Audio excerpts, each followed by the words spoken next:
আচ্ছা, সো আমরা হচ্ছে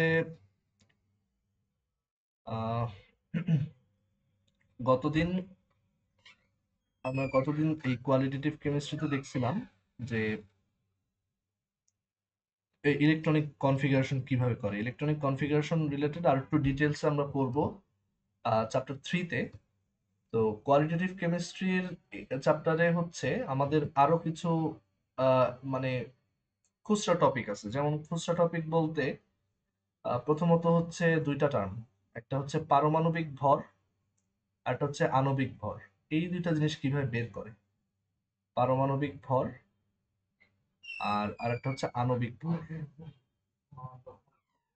পারমাণবিক ভর আর আণবিক ভর, এই দুটা জিনিস কিভাবে বের করে।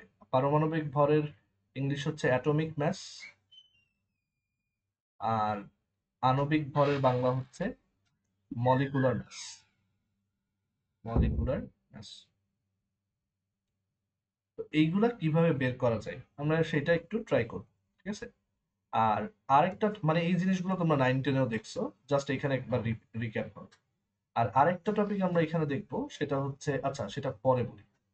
তো পারমাণবিক ভরের একটা গাল ভরা সংজ্ঞা আছে যে কোন একটা পরমাণুর ভর একটা কার্বন 12 পরমাণুর আহ কার্বন 12 পরমাণুর 12 ভাগের 1 ভাগের যত গুণ, সেটাকে বলা হয় পারমাণবিক ভর। বা অনেকে মডার্ন সংজ্ঞা অনুযায়ী বলে যে একটা পরমাণুর ভর একটা হাইড্রোজেন পরমাণুর যত গুণ, সেটাকে বলা হয় পারমাণবিক ভর। right? আমরা হচ্ছে দুই ভাবে বলতে পারি যে এই পারমাণবিক ভর বা অ্যাটমিক ম্যাস হচ্ছে মানে ওই পরমাণুটার ভর, অ্যাকচুয়াল ভর, মানে পরমাণুর যে ভর সেটা ক্যালকুলেট করব, পরমাণুর ভর। আর দেন আমি ওকে ভাগ দিব হাইড্রোজেন পরমাণুর ভর দিয়ে,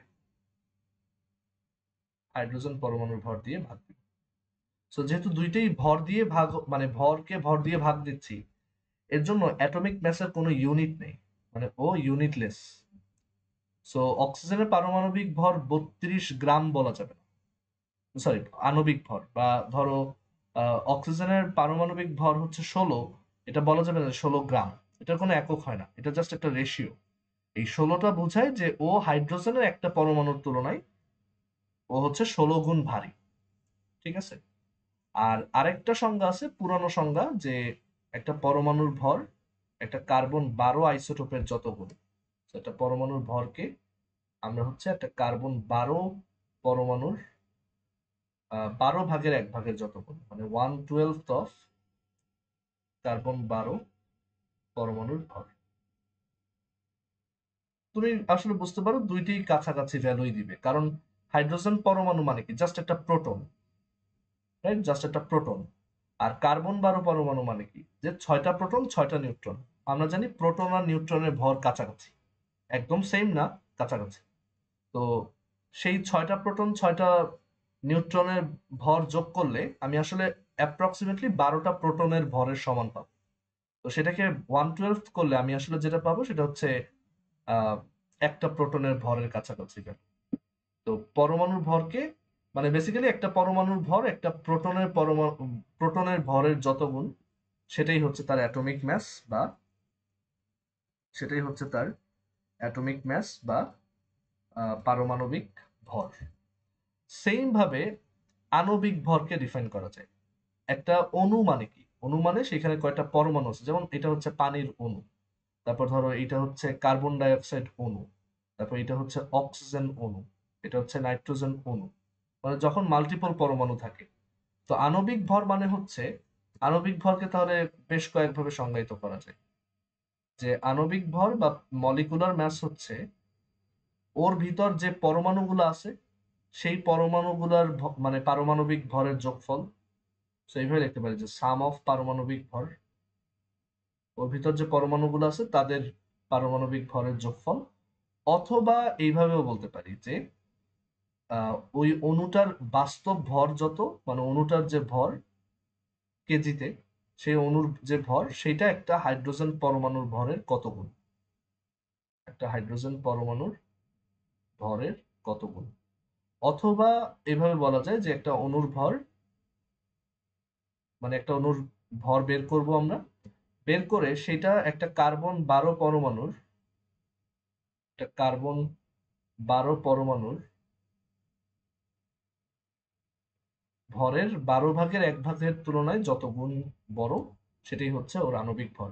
এবং আণবিক ভরও একটা ইউনিটলেস কোয়ান্টিটি, এটার কোনো একক হয় না। সো কার্বন ডাইঅক্সাইডের আণবিক ভর 44, এটা বলা যাবে না যে 44 গ্রাম। তারপর ওয়াটার এর আণবিক ভর হচ্ছে 18, এগুলো সব এককহীন। আচ্ছা, সো আমরা একটু আণবিক ভর বের করি, পারমাণবিক ভর বের করি। সো ধরো আমি প্রথমে হচ্ছে কার পারমাণবিক ভর বের করা যায়, যেমন ধরো সোডিয়াম, সোডিয়াম না, ধরো কার্বন, কার্বন না, সে অক্সিজেন। আমি অক্সিজেনের পারমাণবিক ভর বের করব। তো এই পারমাণবিক ভরটা তার ভর সংখ্যার কাছাকাছি আসতে পারে, মানে ভর সংখ্যার কাছাকাছি আসতে পারে, বাট ভুলেও এটা ভাবা যাবে না যে ওর যে এই ভর সংখ্যা সেটাই বুঝি ওর আহ, পারমাণবিক ভর না। এই ভর সংখ্যা মানে হচ্ছে টোটাল প্রোটন কয়টা, টোটাল নিউট্রন কয়টা, সেটা। কিন্তু ওর পারমাণবিক ভর কিন্তু আলাদা হইতে পারে। ছোট পরমাণুগুলোর ক্ষেত্রে দেখা যায় যে এটার সাথে মিলে, বাট একটু বড় পরমাণু, মানে ফর এক্সাম্পল ধরো পটাশিয়াম থেকেই দেখা যায় যে এটার খুব একটা ম্যাচ করে না। এবং আমাদের পারমাণবিক ভর কিন্তু একটা দশমিক সংখ্যা আসতে পারে, স্বাভাবিক যে এখানে আমরা দুইটা ভর ভাগ দিচ্ছি, সো একটা দশমিক সংখ্যা আসবে, মানে একটা ফ্লোটিং পয়েন্ট নাম্বার আসবে। সো বোঝাই যাচ্ছে যে ভর সংখ্যা আর ওর মান কাছাকাছি কিন্তু এক না, মানে ওরা সেম জিনিস না। ভর সংখ্যা হচ্ছে টোটাল প্রোটন নিউট্রন কয়টা, আর তোমার পারমাণবিক ভর হচ্ছে ওর ভরটা হাইড্রোজেন পরমাণুর কত গুণ। ওকে, সো আমরা অক্সিজেনের পারমাণবিক ভর বের করতে ইন্টারেস্টেড, মানে ম্যাস অফ অক্সিজেন, পারমাণবিক ভর অফ অক্সিজেন বের করতে চাই। সো আমাদের তাহলে প্রথমে লাগবে একটা অক্সিজেন পরমাণুর অ্যাকচুয়াল ভর কত, সেটা হিসাব করতে হবে, যে একটা অক্সিজেন পরমাণুর অ্যাকচুয়াল ভর কত। তো আমরা জানি একটা অক্সিজেন পরমাণুর মধ্যে 8টা প্রোটন থাকে, 8টা নিউট্রন থাকে, আর 8টা ইলেকট্রন থাকে। সো তার মোট ভর কত হবে? তার মোট ভর হবে 8টা প্রোটনের মোট ভর প্লাস 8টা নিউট্রনের মোট ভর। এই ভরগুলো আমার ক্যালকুলেটরে আছে, সো আমি ওই ক্যালকুলেটর থেকে হচ্ছে বসাই দিতে পারবো। সো 8টা নিউট্রনের মোট ভর আর প্লাস ওর 8টা ইলেকট্রন, সো 8টা ইলেকট্রনের মোট ভর, আর ডিভাইডেড বাই আমাকে ভাগ করতে হবে একটা কার্বন 12 পরমাণুর 12 ভাগের 1 ভাগ দিয়ে। সো 1/12 অফ একটা কার্বন 12 পরমাণুর ভর কত হবে? সো একটা কার্বন 12 পরমাণুর, কার্বন 12 মানে যে ওর ভর সংখ্যা 12, সো এখানে 6। তার মানে একটা কার্বন 12 পরমাণুর মধ্যে 6টা প্রোটন থাকে, 6টা নিউট্রন থাকে, আর 6টা ইলেকট্রন থাকে নিউট্রাল অবস্থায়। ঠিক আছে, সো এইটা আমরা এখন ক্যালকুলেটরে দিয়ে দেখবো যে কি হয়। সো যাক,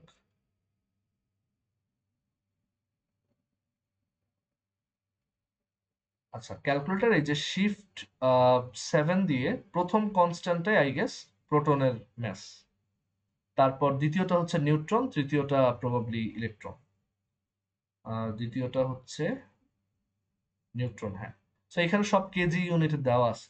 সো অক্সিজেনের পরমাণুর ভর হবে 8 গুণ তার মানে এক একটা প্রোটনের ভর প্লাস 8 গুণ এক একটা নিউট্রনের ভর প্লাস 8 গুণ এক একটা ইলেকট্রনের ভর ডিভাইডেড বাই 12 ভাগের 1 ভাগ গুণ 6টা প্রোটনের ভর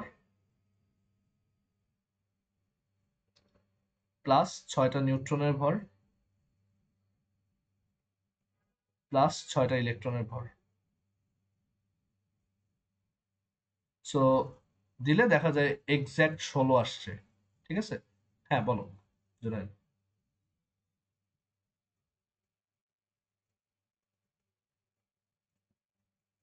কিসের জন্য এম ইউ?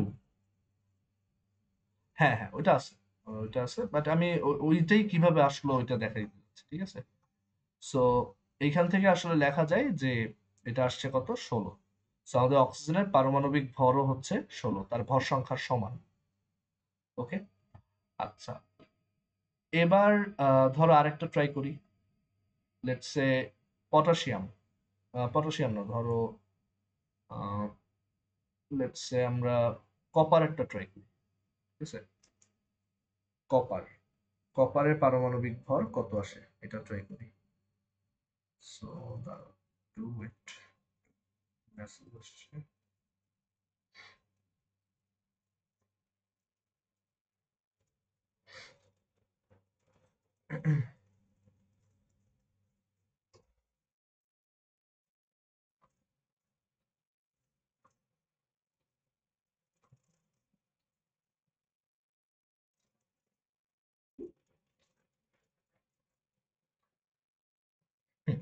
আচ্ছা, সো কপারের জন্য আসি। কপারের এটা হচ্ছে 29 আর এদিকে থাকে হচ্ছে 64। সো আমি এখন কপারের ইয়া যদি বের করতে চাই, তোমার পারমাণবিক ভর যদি বের করতে চাই, তাহলে জাস্ট ক্যালকুলেটরে নিচের অংশটা সেম, উপরে এইখানে বসবে 29, তারপর এইখানে বসবে তাহলে 64 মাইনাস 29 হচ্ছে 25, সরি 35, 35, আর আহ, এইখানে ইলেকট্রন বসবে হচ্ছে 29টা। তো এখান থেকে আসে 64 দশমিক সামথিং, বাট এটা আসলে 63 দশমিক সামথিং হয়, 63.5 হয়। তো সেইটার রিজন কি, মানে এটা আবার, মানে আমরা পড়তেছি 63.5, কিন্তু কেন এরকম আসলো? তো এইটার রিজন হচ্ছে যে কপারের শুধু যে প্রকৃতিতে এই আইসোটোপটাই আছে এমন না, কপারে আরো কিছু আইসোটোপ আছে। তো এই আমরা যে পারমাণবিক ভরটা পড়ি, এটা আসলে ওর একটা গড় পারমাণবিক ভর, মানে ওর যে নেচারে এক্সিস্টিং যে ইয়াগুলা আছে, তোমার আইসোটোপ গুলো আছে, সেগুলো কত পার্সেন্টেজ আছে, সেইখান থেকে আমরা ওর একটা শতকরা পারমাণবিক, মানে ওর শতকরা হারগুলো দেওয়া থাকে কোন আইসোটোপ কত পার্সেন্ট আছে, সেইখান থেকে আমরা একটা গড় পারমাণবিক ভর বের করি। সো এইভাবে হচ্ছে মানে প্রত্যেকটা পারমাণবিক ভর বের করা, মানে যেগুলোতে ওই যে ভগ্নাংশ আছে, বুঝতে হবে যে ওইখানে আসলে বেসিক্যালি এই ওর সব কয়টা আইসোটোপকে কনসিডারেশনে এনে তারপর করা হয়েছে।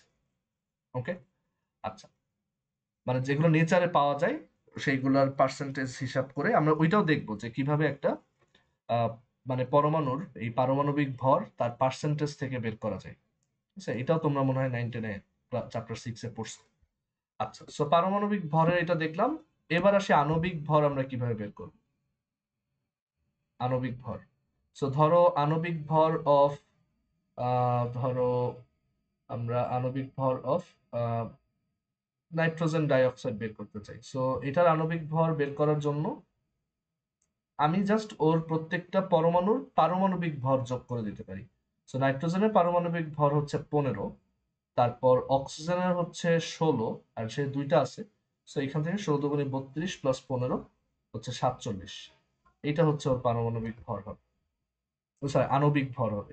অথবা আমি ওর মোট ভরকে কেজিতে বের করে তারপর ওইটাকে কার্বন 12 পরমাণুর ভরের 12 ভাগের 1 ভাগ দিয়ে ভাগ করতে পারতাম, একই রেজাল্টই আসতো অলমোস্ট। আচ্ছা, সো মেইন কথা হচ্ছে পারমাণবিক ভর, আণবিক ভর এগুলা ভর সংখ্যার কাছাকাছি, সরি পারমাণবিক ভর হচ্ছে ভর সংখ্যার কাছাকাছি, আণবিক ভর হচ্ছে পারমাণবিক ভরগুলোর যোগফল। কিন্তু ওই যে আমাদের কিন্তু বিভিন্ন পরমাণুর ওই আইসোটোপ থাকার কারণে তার ভর সংখ্যাই সবসময় তার পারমাণবিক ভর হয় না, দেখা যায় যে ওইটা একটু ভগ্নাংশ আকারে চেঞ্জ হয়ে যায়। সো এরকম বেশ কয়েকটা পরমাণু আছে যাদের যেমন কপারের হচ্ছে 63.5, জিঙ্কের হচ্ছে 65.4, তারপর পটাশিয়ামের হচ্ছে 39.1, তারপর আয়োডিনের হচ্ছে 126.9। ঠিক আছে, এরকম বিভিন্ন বিষয় আমরা বের করে করতে পারি। আমরা কমন একটা লিস্ট মুখস্থ রাখি আর কি, যেগুলো আমাদের অঙ্কে আসে। আর এগুলো আসলে মুখস্থ রাখা লাগে না, কারণ অনেক সময় প্রশ্নেই দেওয়া থাকে যে আহ, কার পারমাণবিক ভর কত। তারপর ক্লোরিনের তোমরা জানো, এই অঙ্কটা মনে হয় করছো যে ক্লোরিনের এই ধরনের আইসোটোপ আছে এত পার্সেন্ট, আর এই ধরনের আইসোটোপ আছে এত পার্সেন্ট, ওইখান থেকে তার পারমাণবিক ভরের এস্টিমেট বের করছে যে 35.5, রাইট? এরকম বেশ কিছু এক্সাম্পল তুমি দেখছো হয়তো আগে, তো আমরা এগুলো দেখবো পরে। তো পারমাণবিক ভর আর আণবিক ভরটা আই থিঙ্ক ক্লিয়ার হয়েছে। এখন একটা জিনিস ক্লিয়ার করব যে পারমাণবিক ভর যদিও একটা রেশিও, বাট তার একটা মিনিং আছে। তার মিনিংটা হচ্ছে তুমি যদি কোন একটা পরমাণুর 1 মোল নাও, মানে ধরো কোন একটা পরমাণু তার নাম হচ্ছে এক্স, সো সেই পরমাণুর 1 মোল যদি নাও, 1 মোল এক্স পরমাণু যদি নাও, সেইটার মোট ভর হবে, সেটার মোট ভর হবে এই এক্স এর যে পারমাণবিক ভর, এক্স এর যে অ্যাটমিক ম্যাস বা পারমাণবিক ভর, সেইটা গ্রাম এককে, সেটা তত গ্রাম। তার মানে কিন্তু এই না যে অ্যাটমিক ম্যাসের একক গ্রাম, এটা না। আমি বুঝাচ্ছি যে ধরো আমি বললাম নাইট্রোজেনের অ্যাটমিক ম্যাস আমি জানি 15, তার মানে আমি যদি 1 মোল সিঙ্গেল নাইট্রোজেন নেই, নট নাইট্রোজেন N2 গ্যাস, ওইটা না, জাস্ট সিঙ্গেল নাইট্রোজেন, নাইট্রোজেন পরমাণু নেই, 1 মোল নাইট্রোজেন পরমাণু যদি নেই, তার মানে হচ্ছে ওইটা টোটাল 15 গ্রাম। ঠিক আছে, তারপর আবার এটার আণবিক ভরের জন্য ট্রু, যে ধরো আণবিক ভরটার সিগনিফিকেন্স হচ্ছে আমি যদি 1 মোল কোন একটা অণু নেই, ধরো সেই অণুটা হচ্ছে লেটস সে জেড, জেড না, ধরো সেই অণুটা হচ্ছে ওয়াই, আমি কোন একটা অণুর 1 মোল নিলাম, সেই 1 মোল ওয়াই অণু এর ভর হবে ওই ওয়াই এর যে আণবিক ভর বা মলিকুলার ম্যাস, সেটা গ্রাম এককে, সেটার আণবিক ভর গ্রাম একক। তার মানে কি বোঝায়, যেমন ধরো আমি বের করলাম কার্বন ডাই অক্সাইডের মলিকুলার ম্যাস হচ্ছে 44, তার মানে আমি যদি 1 মোল কার্বন ডাই অক্সাইড নিই, সেই 1 মোল কার্বন ডাই অক্সাইডের ভর হবে তার যে আণবিক ভর 44 তত গ্রাম। আচ্ছা, কেন মোল সংখ্যা মোলে গেলেই ওটা কিভাবে গ্রাম হয়ে গেল? প্রমাণ করা খুব সহজ, যে আমরা বুঝতে পারি যে এই যে, মানে ধর এইটাই আমাকে কেউ, ধরো ক্লাস 8 এর একজন এসে বললো এটা প্রমাণ করে বুঝাইলেন যে আহ 1 মোল অণু বা পরমাণু নিলে সেটার ভর ওর পারমাণবিক ভর বা আণবিক ভরের গ্রাম এককটা হয়। এটা আমরা কিভাবে প্রমাণ করতে পারি? দেখো, 1 মোল মানে কি? 1 মোল মানে ওইখানে অ্যাভোগাড্রো সংখ্যক জিনিস আছে। 1 মোল পরমাণু মানে অ্যাভোগাড্রো সংখ্যক পরমাণু, মানে 6.02 ইন্টু 10⁻23টা জিনিস আছে। তারপর 1 মোল অণু মানে 6.02 ইন্টু 10⁻23টা অণু আছে। তো এখন 1 মোল যদি আমি একটা পরমাণু নেই, মানে ধরো আমি 1 মোল কোন একটা পরমাণু নিলাম, 1 মোল পরমাণু নিলাম, তাহলে তার ভর হবে, আমরা জানি যেহেতু 1 মোল মানে অ্যাভোগাড্রো নাম্বার সংখ্যক, তার মানে অ্যাভোগাড্রো নাম্বার যত সেইটা ইন্টু ওই একটা পরমাণুর ভর। ঠিক আছে, So, একটা পরমাণুর ভর, একটা পরমাণুর ভর, অ্যাভোগাড্রো সংখ্যা ইন্টু একটা পরমাণুর ভর, যেহেতু 1 মোল মানেই অ্যাভোগাড্রো সংখ্যক, সো 1 মোল পরমাণুর টোটাল ভর হবে, একটা পরমাণুর ভরকে আমি অ্যাভোগাড্রো নাম্বার দিয়ে গুণ দিলে টোটাল ভরটা পাবো।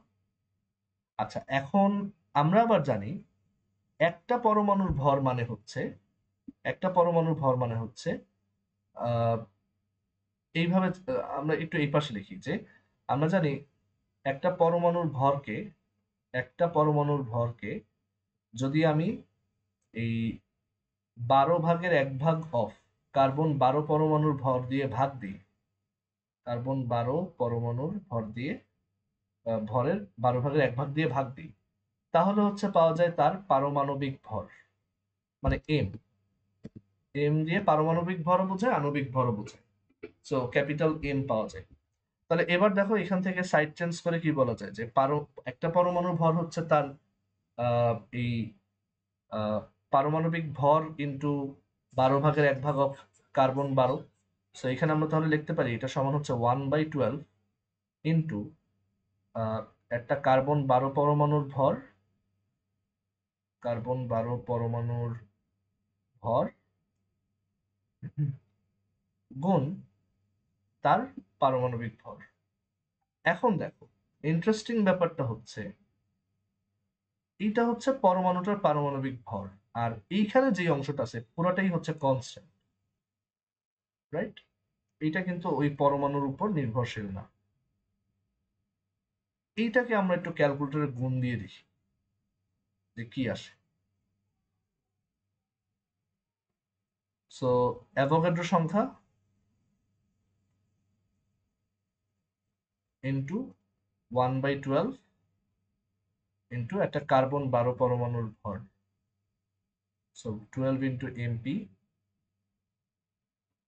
প্লাস, সরি 12 তো না, 6 6, তারপর এখানে হচ্ছে 6 ইন্টু নিউট্রনের ভর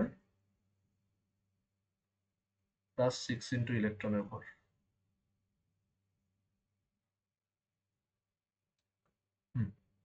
সো দেখো তো এটা কি আসে, এটা আসে হচ্ছে, আচ্ছা এখানে একটু ক্ল্যারিফাই করি, এই ভরটা কিন্তু আমরা কেজিতে পাইছি, ক্যালকুলেটরে কিন্তু এই সব কনস্ট্যান্ট গুলো কেজিতে দেওয়া, আমরা তাহলে একটু গ্রামে কনভার্ট করার জন্য 1000 দিয়ে গুণ দিই।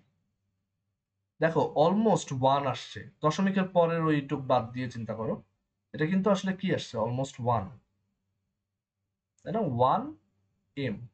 এবং তোমার এই অংশটার একক কি হয়েছিল, গ্রাম, তুমি ইচ্ছা করে 1000 দিয়ে গুণ দিছিলা গ্রামে আনার জন্য, তাহলে কি আসলো দেখো তো, যে পারমাণবিক ভর যত তত গ্রাম।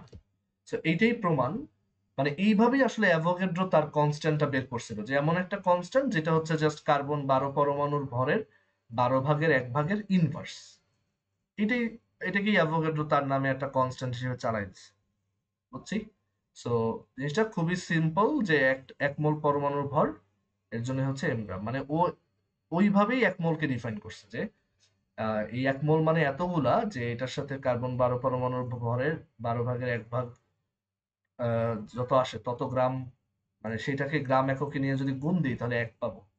ঠিক আছে, এইভাবে হচ্ছে, মানে এইটাই, মানে তোমাদের মনে এরকম কোশ্চেন আসছে না যে 9-10 যে অ্যাভোগাড্রো এই কনস্ট্যান্টটা পাইলো কই, আর কেন এইটাকেই এক মোল বললো, এইটা হচ্ছে তার রিজন। ওকে, আর এইখান থেকে তাহলে আমরা একইভাবে বলতে পারি যে সেম ভাবে, তাহলে যেহেতু পরমাণুর ক্ষেত্রে এটা হয়েছে, তাহলে পরমাণু গুলার ভর যোগ করলেই অণুর ভর পাওয়া যায়, তাহলে এক মোল অণুর ভরও হবে, তার যে আণবিক ভর সেটাও এম দিয়ে লেখে, তত গ্রাম। ওকে, সবাই কি বুঝতে পারছি, মানে জিনিসটা আমরা অনেকটা মুখস্থর মতো ধরে নেই যে আহ মোলে হইলে ওইটা আণবিক ভরের গ্রাম একক হবে, কিন্তু কেন ওইটা কিন্তু বইয়ে লেখে না। তো আই আই হোপ এটা বুঝাইতে পারছি। আচ্ছা, সো এই জিনিসগুলো গেল। এবার আরেকটা জিনিস, যে কোন একটা পরমাণুর আহ তোমার ইয়া দেওয়া আছে, সব মানে বিভিন্ন আইসোটোপের, আচ্ছা আইসোটোপ, তারপরে এই জিনিসগুলো একটু ক্লিয়ার করি। আহ 3টা বা 4টা টার্ম আছে, একটা হচ্ছে আইসোটোপ। হ্যাঁ, হ্যাঁ, হ্যাঁ, শিওর। আচ্ছা, কয়টা টার্ম আছে, একটা হচ্ছে আইসোটোপ, আর একটা হচ্ছে আইসোটোন, আর একটা হচ্ছে আইসো বার, আর আরেকটা হচ্ছে আইসো ইলেকট্রন। আইসো ইলেকট্রন। সো আইসোটোপ, আইসোটোপ মানে হচ্ছে এই যে এখানে যে পি আছে সেই পি দিয়ে, আইসোটোপ মানে হচ্ছে সমান প্রোটন, মানে যাদের, যেই পরমাণুগুলোর প্রোটন সংখ্যা সমান তাদেরকেই বলা হয় আইসোটোপ, যাদের প্রোটন সংখ্যা সমান তাদেরকে বলা হয় আইসোটোপ, বা যেই মানে যেই এন্টিটি গুলোর প্রোটন সংখ্যা সমান তারা হচ্ছে আইসোটোপ। তার যে পরমাণুই হবে এমন না, আয়নও হতে পারে, মানে নিরপেক্ষ পরমাণু না হয়ে আয়নও হতে পারে। আইসোটোনে এখানে এন আছে, বুঝতেই পারতেছো, এটা হচ্ছে সমান নিউট্রন, যাদের নিউট্রন সংখ্যা সমান, প্রোটন সংখ্যা হয়তো, প্রোটন সংখ্যা আর ভর সংখ্যা সমান হইতেও পারে নাও পারে, তাদেরকে বলা হয় আইসোটোন, যাদের নিউট্রন সংখ্যাটা সমান। তারপর এই যে আইসো বার, এই এ ফর হচ্ছে ভর সংখ্যা, আইসো বার মানে হচ্ছে যাদের ভর সংখ্যা সমান, যাদের ভর সংখ্যা সমান, প্রোটন সংখ্যা নিউট্রন সংখ্যা হয়তো সেম না, তাদেরকে বলা হয় আইসো বার। আচ্ছা, আর আইসো ইলেকট্রন বলতে কি বোঝায়, তোমরা একটু চ্যাট বক্সে দেখো তো, মাইক অন করে বলো না, আই থিঙ্ক সবাই এটা গেস করতে পারার কথা, বাট একটু চ্যাট বক্সে দেখো তো যে আইসো ইলেকট্রন বলতে কি বোঝায়, মানে আইসো ইলেকট্রনিক, আসলে আইসো ইলেকট্রন না, আইসো ইলেকট্রনিক। তো এই আইসো ইলেকট্রনিক বলতে কি বোঝায়?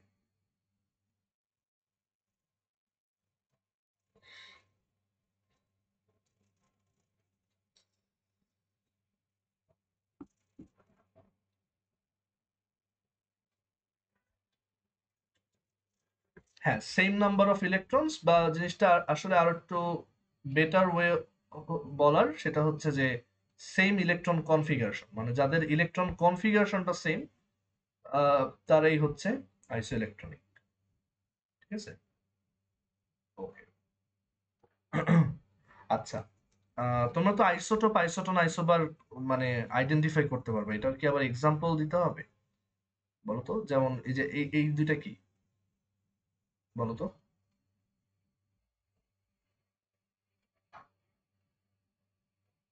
এই দুইটা কি?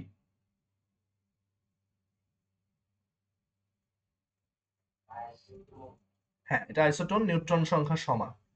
তারপর ধরো এই দুইটা,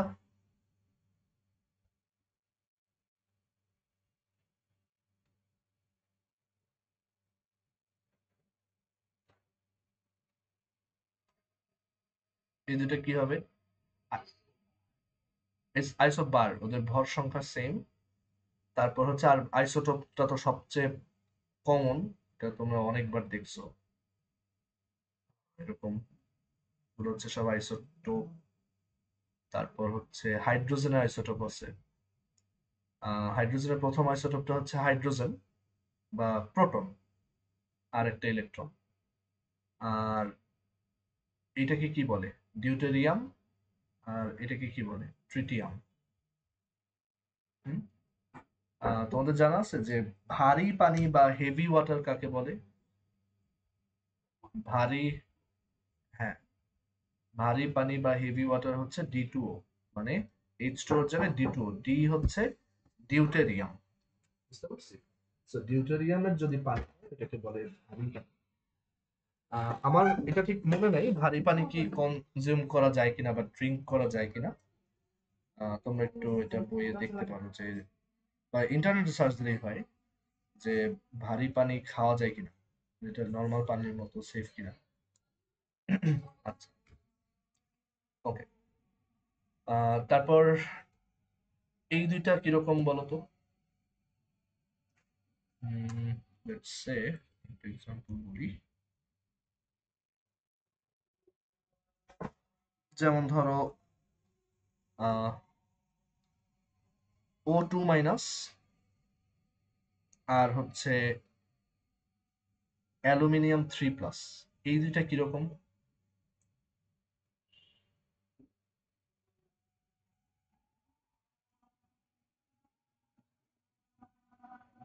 দেখো, O2 মাইনাসের ইলেকট্রনিক কনফিগারেশন কিরকম? 1s2, হ্যাঁ, আইসো ইলেকট্রনিক। O2 মাইনাস হচ্ছে ওর 8টা ইলেকট্রন, দুইটা ইলেকট্রন আসছে 10টা, সো সেই 10টা ধরে ইলেকট্রনিক কনফিগারেশন করতে হবে। আর Al3 প্লাস হচ্ছে 13টা ছিল, 1s2, 2s2, 2p6, 3s2, 3p1, but then তিনটা বের হয়ে গেছে, তার মানে বাইরে থেকে তিনটা বের হয়ে গেছে। সো তাদের দেখো ইলেকট্রনিক কনফিগারেশনটা সেম, দ্যাট মিনস তারা হচ্ছে আইসো ইলেকট্রনিক। ঠিক আছে, তো বইয়ে এগুলো সবই আছে, তো তোমার একটু বইয়েও রিডিং পড়তে হবে। ঠিক আছে, বাট বইয়ে অনেক আজাইরা কথা আছে, মানে যে জিনিসটা আমি ধরো 3 মিনিটে 4 মিনিটে বুঝিয়ে দিলাম, বইয়ে এটা বিশাল রচনা লেখছে আর কি, বাট আলটিমেটলি সহজ জিনিস। হ্যাঁ, এইখানে একটা চমৎকার কথা লেখছো, আইসো বার গ্যাসের ক্ষেত্রে মানে হচ্ছে সমচাপীয়, রাইট? তোমরা এটা ফিজিক্সে সেকেন্ড পেপার চ্যাপ্টার 1-এ পড়বা, থার্মোডাইনামিক্স। সেখানে পড়বা যে সমচাপ প্রক্রিয়া বা আইসোবারিক প্রসেস। ওকে, সো এখন আমরা আমাদের এইখানে এই কোয়ান্টাম মডেল রিলেটেড জিনিসপত্র যা ছিল, এন্ড যত মিসেলেনিয়াস টপিক গুলো ছিল এগুলো দেখলাম। লাস্ট একটা টপিক আছে, সেটা হচ্ছে এই আইসোটোপ দেওয়া থাকলে, সেখান থেকে শতকরা মানে শতকরা হার দেওয়া থাকলে তার পারমাণবিক ভর বা আণবিক ভর, পারমাণবিক ভর কিভাবে বের করে। তো ধরো আমি বললাম যে ক্লোরিনের দুইটা আইসোটোপ আছে।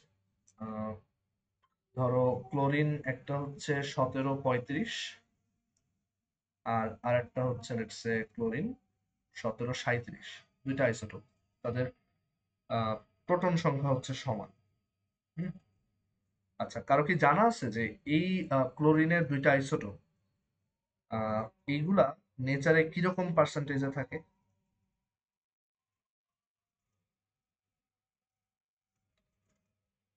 হ্যাঁ, রাইট। যে আমাদের এই 35 যেটা সেটা হচ্ছে 75%, এটাই নেচারে বেশি। আর এইটা হচ্ছে অ্যারাউন্ড 25%। তো এখন আমি ওর পারমাণবিক ভর তাহলে কত বলবো? আমি কি 35 বলবো নাকি 37 বলবো? মানে আমার তো তাহলে দুইটা আলাদা আলাদা মান চলে আসে। এর জন্য কেমিস্ট্রি যেটা করছে যে আমরা তাহলে একটা অ্যাভারেজ মান নিই। কিন্তু যেহেতু 75%টা বেশি, ওকে একটু বেশি প্রাধান্য দিব আর ওরটা একটু কম দিব। সো কিভাবে গড় করব দেখো, ওর পারমাণবিক ভরটা এইভাবে বের করব। ওর পারমাণবিক ভর হবে যে আহ, এই যে এইটা কত, পার্সেন্টেজটা কত, 75%। এইটা দিয়ে আমি ওর ভর সংখ্যাটাকে গুণ দিব, প্লাস এখানে কত আছে 25%। এই 25% দিয়ে আমি ওর ভর সংখ্যাটাকে গুণ দেব, তাহলে আমি পারমাণবিক ভরটা পেয়ে যাব। সো ক্যালকুলেটরে আসি।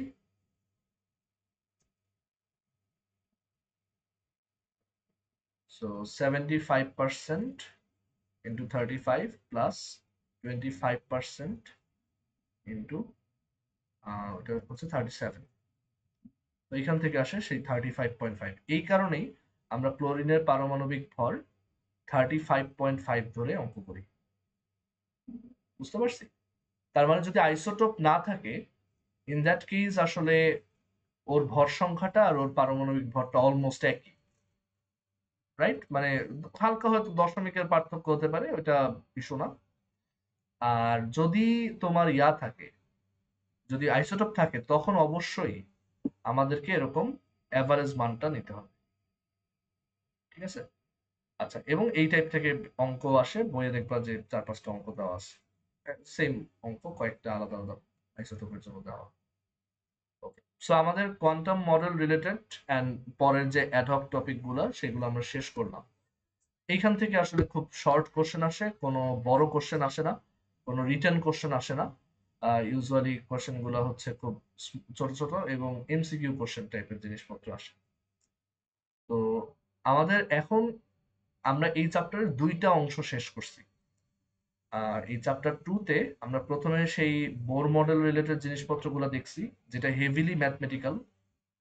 আর তারপর আমরা কোয়ান্টাম মডেলের জিনিসপত্র দেখলাম, যেটা হেভিলি কনসেপচুয়াল, ম্যাথ কম।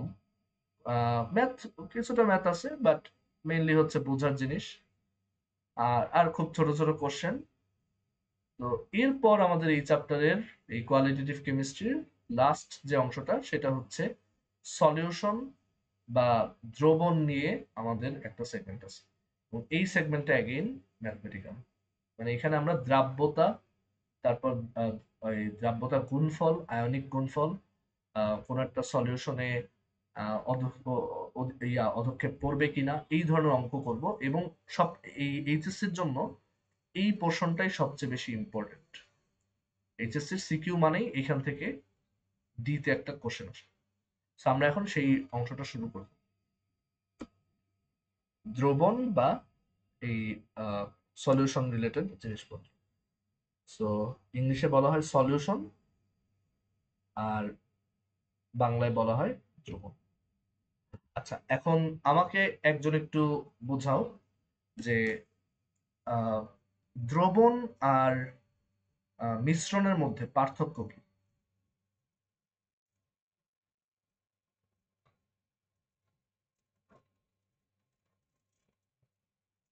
এনিওয়ান?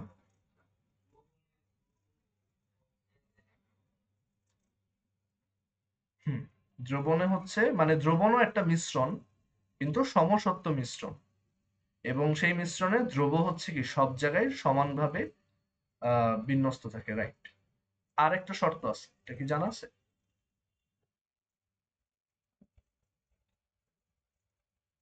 দ্রবণে এই দ্রব এবং দ্রাবক গুলার যে তোমার পরমাণুর সাইজ, এটার একটা লিমিটেশন আছে। মানে অনেক বড় পরমাণু হইলে ওইগুলো আর দ্রবণ হিসেবে কাউন্ট করে না।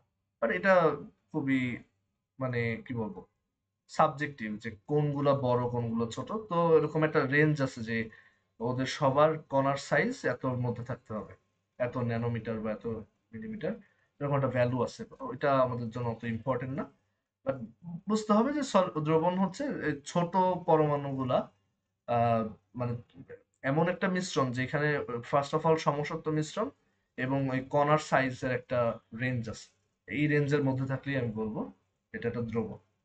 আচ্ছা, তো দ্রবণের আমরা হচ্ছে কিছু কমন এক্সাম্পল, মানে প্রথমেই দ্রবণ বললেই মাথায় যেটা চলে আসতে পারে যে দ্রবণ হচ্ছে, ধরো পানির মধ্যে লবণ গোলাইলাম, রাইট? লবণ পানি বানাইলাম, এটা একটা দ্রবণ। আমি পানির মধ্যে চিনি মিক্স করলাম, সেটা একটা দ্রবণ, রাইট? তো বিভিন্ন ধরনের দ্রবণ হতে পারে। এখন অবশ্যই দ্রবণের আরেকটা শর্ত কি, যে মানে দ্রবণে দুইটা জিনিস থাকে, তাই না? একটা হচ্ছে কি আমার দ্রাবক, তো হচ্ছে আমার দ্রাবক, আর একটা হচ্ছে কি আমার দ্রব। ইংলিশ টার্ম গুলো অবশ্যই জানা উচিত। ইংলিশ টার্ম গুলো এই কারণেও জানা উচিত যে ধরো তুমি ইন্টারনেটে কিছু একটা সার্চ করতেছো, বুঝতেছো না, এটা সার্চ করবা, এখন ইংলিশে লিখতে পারতেছো না। সো তোমার নলেজের মেইন ব্যারিয়ারটা কিন্তু আসলে ইংলিশ। তো ইংলিশ ঠিক মতো পারলে তুমি সবই সার্চ করে বের করতে পারো। সো সলভেন্ট আর সলিউট, দ্রাবক আর দ্রব। আচ্ছা, একটা দ্রবণে সাধারণভাবেই কোন জিনিসটা বেশি থাকবে? বেশি মানে বেশি বলতে আমি বোঝাচ্ছি কার আয়তন বেশি হবে।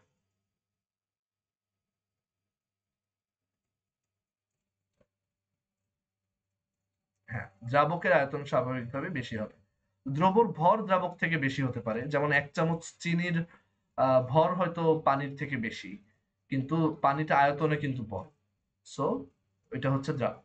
আচ্ছা, দ্রাবক কি সবসময় তরল হয়? না, সবসময় তরল হতে হবে এরকম কোনো বাধ্যবাধকতা নাই। আবার দ্রব, দ্রব কি সবসময় কঠিন বা সলিড হতে হবে? না। আমি পানির মধ্যে ধরো সিরাপ ঢাললাম, বা পানির মধ্যে ধরো একটু অ্যালকোহল মিক্স করলাম, অথবা ধরো আমি পানির মধ্যে ইভেন কিন্তু গ্যাসও রাখতে পারি, তাই না? কার্বোনেটেড বেভারেজ যেগুলা, এই যে আমরা যে কোক, পেপসি এগুলা খাই, এগুলোতে ওই যে বোতলটা খুললেই কেন একটা ফিজ পাওয়া যায়, মানে কেন বুদবুদ উঠতে দেখা যায়, কারণ ওই পানির মধ্যে আহ এই যে যে পানিটা আছে সেটার মধ্যে কার্বন ডাই অক্সাইড গ্যাসটা দ্রবীভূত আকারে ছিল, যেই এবং সেটা উচ্চ চাপে ছিল। মানে আমার বোতলটা, ওই বোতলটা খুব হাই প্রেসারে আছে, কারণ ওই ভিতরে হচ্ছে এটা দ্রবীভূত অবস্থায় আছে। মানে এই গ্যাসটা চাপ বেশি না দিলে আহ, তোমার দ্রবীভূত করা যায় না। তো যখনই আমি বোতলটা খুলি, চাপ কমে যায়, চাপটা তখন বাইরের অ্যাটমসফেরিক চাপের সমান হয়ে যায়, গ্যাসটা আর দ্রবীভূত থাকে না, গ্যাসটা তখন বুদবুদ আকারে বের হয়ে আসে। তো আমরা বুঝতে পারছি যে দ্রব, কঠিন, তরল, গ্যাস তিনটেই হইতে পারে। আবার দ্রাবক, ঠিক আছে, দ্রাবকও আমার তরল হতে পারে, কঠিন হতে পারে। দ্রাবক গ্যাস হয় এরকমটা আসলে খুব উইয়ার্ড, এটা সাধারণভাবে শুনি নাই। মানে এরকম দ্রবণ আমি কখনো শুনি নাই যে গ্যাস হচ্ছে একটা দ্রাবক। বাট এগেইন, মানে মেইনলি হচ্ছে সবচেয়ে বেশি কমন যেটা, যে তরল দ্রাবক হয় ইউজুয়ালি, বাট কঠিন দ্রাবকও হইতে পারে। ঠিক আছে। আচ্ছা, সবাই কি বুঝতে পারছি এই পর্যন্ত, মানে দ্রবণ রিলেটেড বেসিক গুলো? ওকে। সো দ্রবণ রিলেটেড এই জিনিসগুলো বুঝলে আমরা নেক্সট দিন কিছু এক্সাম্পল দিব, নেক্সট ক্লাসে কিছু এক্সাম্পল দিব বিভিন্ন ধরনের, মানে কম্বিনেশন, কঠিন প্লাস গ্যাস, কঠিন প্লাস তরল, আহ, মানে এরকম বিভিন্ন এক্সাম্পল দিয়ে আমরা বেশ কিছু 7-8টা দ্রবণ এখানে দেখাবো।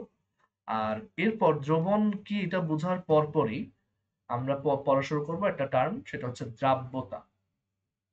মানে কোন একটা দ্রব একটা দ্রাবকে কতখানি দ্রবীভূত হবে তার একটা ম্যাথমেটিক্যাল হিসাব, সলিউবিলিটি বা দ্রাব্যতা, এটা আমরা বের করা শিখব। ঠিক আছে? আচ্ছা, আমার এখন 8:30 থেকে আবার আরেকটা মিটিং আছে। সো আমার এখন ক্লাসটা এখানেই এন্ড করতে হবে। আহ তোমাদের কারো কিছু বলার আছে? ঠিক আছে, তাহলে আমরা ক্লাসটা এখানে শেষ করি। ঠিক আছে? আছে, আল্লাহ হাফেজ। একটু আমি এখনই এন্ড করে দিব।